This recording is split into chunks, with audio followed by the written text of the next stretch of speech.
അല്ല, B J പിയെ സഹായിക്കാൻ വേണ്ടി ചെയ്തൊരു കാര്യത്തിൽ അവർക്കൊരു ഗ്രൗണ്ട് ഉണ്ടാക്കി കൊടുക്കാനും ഒരു ജയം വരുത്താനും കാരണമായേക്കാവുന്ന തരത്തിൽ ചെയ്തു വെച്ചൊരു കാര്യത്തിൽ ബി ജെ പിക്ക് എന്താ പറയാൻ പറ്റുക? ആർ എസ് എസിൻ്റെ നേതാക്കന്മാർ കണ്ടിട്ടില്ല എന്ന് അവർക്ക് പറയാൻ പറ്റും. അവരുടെ അതൃപ്തി എന്താണെന്നറിയോ? ആർ എസ് എസ് നേതാക്കന്മാർ കണ്ടത് പുറത്തറിഞ്ഞു എന്നുള്ളതാണ് അവരുടെ അതൃപ്തി. ബി ജെ പിക്ക് പിണറായി വിരോധം ഇല്ല, പിണറായിക്ക് പറയപ്പെടുന്ന സംഘപരിവാർ വിരോധവും ഇല്ല. രണ്ടു പേർക്കും അന്ധമായിട്ടുള്ളത് കോൺഗ്രസ് വിരോധം മാത്രമാണ്. ബി ജെ പിക്ക് പിണറായി വിരോധം ഉണ്ടായിരുന്നെങ്കിൽ നിങ്ങൾക്കറിയാം, ദേശീയ അന്വേഷണ ഏജൻസികളൊക്കെ കോൺഗ്രസ് നേതാക്കന്മാരെ എങ്ങനെയാണ് വേട്ടയാടുന്നത് എന്നുള്ളത്, അല്ലെങ്കിൽ പ്രതിപക്ഷത്തിരിക്കുന്ന നേതാക്കന്മാരെയൊക്കെ എങ്ങനെയാണ് വേട്ടയാടുന്നത് എന്നുള്ളത്. അതൊന്നും ഇവിടെ ഉണ്ടാവാത്തതിൻ്റെ കാരണം ബി ജെ പിക്ക് പിണറായി വിരോധം ഇല്ല, അതുണ്ടെന്ന് അഭിനയിക്കുകയാണ്. യഥാർത്ഥത്തിലില്ല. ഇല്ലാതിരിക്കുന്നതിൻ്റെ പ്രധാനപ്പെട്ട കാരണം അവരുടെ അക്കൗണ്ട് ഓപ്പണിങ്ങിൻ്റെ ക്രെഡിറ്റ് അത് സുരേഷ് ഗോപിക്കല്ല, അത് കേരളത്തിൻ്റെ മുഖ്യമന്ത്രിക്കും ആഭ്യന്തര വകുപ്പിനുമാണ് എന്നുള്ളത് അവർക്കും അറിയാം.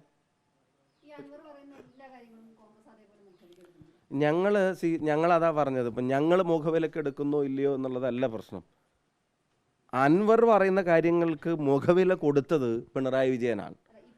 ഇപ്പോൾ പറയുന്ന കാര്യങ്ങളിൽ ഈ ആർ എസ് എസ് നേതാക്കന്മാരുമായിട്ടുള്ള കൂടിക്കാഴ്ച ഗൗരവതരമാണ്.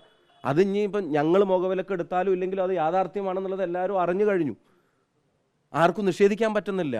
അപ്പം അത്തരം കാര്യങ്ങളിൽ എന്താണ് ഒരു ആക്ഷന് ഇവർ മടിക്കുന്നത്? എന്താണ് ഇവർക്ക് അത്തരം കാര്യങ്ങളിൽ ഒരു ഡിലേ വരുന്നത്? എന്താണ് ഇവരുടെ കൺഫ്യൂഷൻ? എന്താണ് മറച്ചു വെക്കാൻ ശ്രമിക്കുന്നത്? കേരളത്തിൽ ബി ജെ പിക്ക് വേരോട്ടം ഉണ്ടാക്കാവുന്ന തരത്തിൽ ആഭ്യന്തര വകുപ്പിൻ്റെ തലപ്പത്തിരിക്കുന്ന ആളുകൾ ഇടപെടലുകൾ നടത്തുന്നു എന്നുള്ളത് സംശയാതീതമായി പുറത്തു വന്നിട്ട് ആ ഉത്തരവാദിത്തപ്പെട്ട ആളുകളെ മാറ്റാത്തതിൻ്റെ കാരണം എന്താണ്? ഈ അൻവർ പഴയ കോൺഗ്രസ്സുകാരനാണ്. അപ്പോൾ അതിൻ്റെതായ ഒരു ഒരു തീവ്രതയിലാണ് പുള്ളി പലതും പറയുന്നത്. അപ്പോൾ അത് അങ്ങനെ തന്നെ കണ്ടാൽ മതി എന്നുള്ളതാണ് ഒരു വിഭാഗം നേതാക്കൾ പറയുന്നത്. ഈ കോൺഗ്രസ്സുകാരൊക്കെ ഇത്തരത്തിൽ വായി തോന്നുന്നതൊക്കെ വിളിച്ചു പറയുന്നവരാണ്. അതിനോട് ചേർത്തിട്ട് ഈ പഴയ കോൺഗ്രസ്സുകാരനെ തിരിച്ചു വിളിക്കുമോ? അദ്ദേഹം ഇന്നലെ രാഹുൽ ഗാന്ധിക്കെതിരെ നടത്തിയതൊക്കെ വക്രീകരിച്ചതാണ് എന്നുള്ള വിശദീകരണമാണ്. അല്ല, അൻവർ കോൺഗ്രസ്സുകാരനായിരുന്ന അൻവറിനെ മാലയിട്ട് സ്വീകരിച്ചതും ചുവപ്പ് പരവതാനി വിരിച്ച് ഉള്ളി കയറ്റിയതും മത്സരിപ്പിച്ചതും MLA ആക്കിയതും ഒക്കെ ആരാണ്? അൻവർ ഈ പറയുന്ന കാര്യങ്ങൾക്കുള്ള പ്രസക്തി പഴയ കോൺഗ്രസ്സുകാരനാണെന്നുള്ളതല്ലല്ലോ. ഒരു ഇടതുപക്ഷ MLA പറയുന്നു എന്നുള്ളതാണല്ലോ പ്രസക്തി. ആ ലേബിൾ ഞങ്ങൾ ഉണ്ടാക്കി കൊടുത്തതല്ലല്ലോ.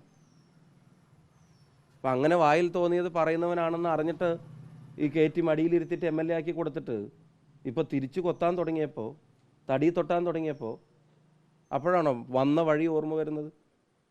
ഇനി അയാൾ വന്ന വഴിയെ പറ്റിയുള്ള റിസർച്ച് നിർത്തിയിട്ട് ഇവരും സംഘപരിവാറും തമ്മിലുള്ള നെക്സസിൻ്റെ വഴി അതെവിടെയെങ്കിലും കട്ട് ചെയ്യാനുള്ള നടപടികളാണ് ആ പാർട്ടിയിൽ ആർജവമുള്ള നേതൃത്വം ആരെങ്കിലും ഉണ്ടെങ്കിൽ അവരെടുക്കേണ്ടത്. അതായിരിക്കും കേരളത്തിന് ഏറ്റവും അനിവാര്യമായതും അഭികാമ്യമായിട്ടുള്ള കാര്യം.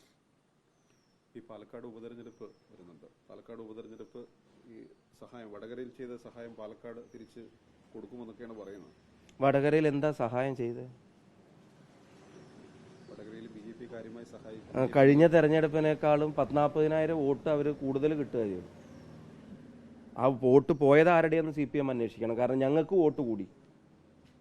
അപ്പോൾ വടകരയിലും BJP ആരാണ് സഹായിച്ചത് എന്നുള്ളത് നിങ്ങളൊന്ന് പരിശോധിച്ച് നോക്കുക. 2019 തെരഞ്ഞെടുപ്പിനേക്കാളും 40,000-ഓളം വോട്ട് BJPക്ക് കൂടി. ഞങ്ങൾക്കും 2019 വോട്ട് കൂടി. വോട്ട് കുറഞ്ഞത് CPM-നാണ്. അപ്പോൾ BJPയെ സഹായിച്ചതിന് തിരിച്ച് ചെയ്യും എന്ന് പറഞ്ഞാൽ, അല്ലെങ്കിൽ ആ സഹായം തുടരുമെന്ന് പറഞ്ഞാൽ അതിൻ്റെ അർത്ഥം എന്താ? BJP അവിടെ സഹായിച്ചത് CPM ആണോ? അവർ വ്യക്തമാക്കട്ടെ. പിന്നെ രണ്ടാമത്തെ കാര്യം, വടകര തെരഞ്ഞെടുപ്പിൽ BJP മാതൃകയുള്ള പ്രചരണം നടത്തിയതാരാ? ഞങ്ങളാണോ? എനിക്ക് തോന്നുന്നു പാലക്കാട്ടെ CPM-കാർ ആ മാതൃക അംഗീകരിക്കുമെന്ന് ഞങ്ങൾ കരുതുന്നില്ല.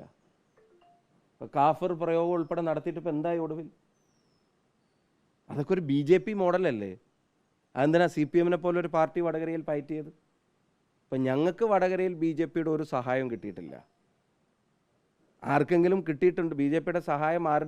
BJP-ക്ക് ആരുടെയെങ്കിലും സഹായം കിട്ടിയിട്ടുണ്ടെങ്കിൽ അത് ഈ പറഞ്ഞ കാര്യങ്ങളും കാരണങ്ങളും വെച്ച് നോക്കിയാൽ CPM-ൻ്റെ കിട്ടിയ വോട്ടിൻ്റെയും നടത്തിയ പ്രചരണത്തിൻ്റെയും തോതിൽ. അതുകൊണ്ട് അതും പാലക്കാട് ബൈ ഇലക്ഷനുമായിട്ടൊന്നും കണക്ട് ചെയ്യാൻ ശ്രമിക്കുന്നതൊക്കെ പൊളിഞ്ഞു പോകത്തേ ഉള്ളൂ. അൻവർ കോൺഗ്രസിലോട്ട് വന്നാൽ തിരിച്ചെടുക്കുമോ? പാർട്ടി തിരിച്ചെടുക്കുമോ? അല്ല, അത് പറയേണ്ട ആൾ ഞാനല്ല. പിന്നെ അൻവർ രാഹുൽ ഗാന്ധിയെ പറ്റി പറഞ്ഞ പ്രസ്താവനയോട് ഒരു കാരണവശാലും യോജിക്കാൻ കഴിയില്ല. ഇന്നലെ അദ്ദേഹം അതിന് വിശദീകരണം നൽകിയിട്ടുണ്ട്. അത് മാധ്യമങ്ങൾ വക്രീകരിച്ചതാണ്, ഞാൻ അങ്ങനെ ഉദ്ദേശിച്ചല്ല, പൊളിറ്റിക്കൽ DNA എന്നുള്ള രീതിയിലാണ് പറഞ്ഞത് എന്നാണ് ഇന്നലെ അൻവർ പറഞ്ഞിട്ടുള്ളത്. അല്ല, അത് എന്താണെങ്കിലും രാഹുൽ ഗാന്ധിയുടെ പൊളിറ്റിക്കൽ DNA എന്താ മോശമാണോ? രാഹുൽ ഗാന്ധിയുടെ DNA പൊളിറ്റിക്കൽ DNA ഒക്കെ ഈ നാടിനു വേണ്ടി ജീവൻ കൊടുത്തവരുടെയും രാഷ്ട്രീയമായി നാടിനു വേണ്ടി നിലപാടെടുത്തതിൻ്റെ പേരിൽ ചിതറിത്തെറിച്ചവരുടെയാണ്. അത് ഇന്ത്യയിലെ എല്ലാവർക്കും ഉണ്ടാവേണ്ട കാര്യം തന്നെയാണ് രാഹുൽ ഗാന്ധിയോട് ബഹുമാനം. ഒരു ജനാധിപത്യ മതേതര സമൂഹത്തിൽ ജീവിക്കുന്ന, അതിൽ വിശ്വസിക്കുന്ന ഓരോ ഭാരതീയനും ഉണ്ടാവേണ്ടത് തന്നെയാണ് രാഹുൽ ഗാന്ധിയോടുള്ള ബഹുമാനം. അതില്ലാതെ ഇനി രാജ്യത്തിന് പിന്നെ തിരിച്ചുവരവുണ്ടാവില്ല.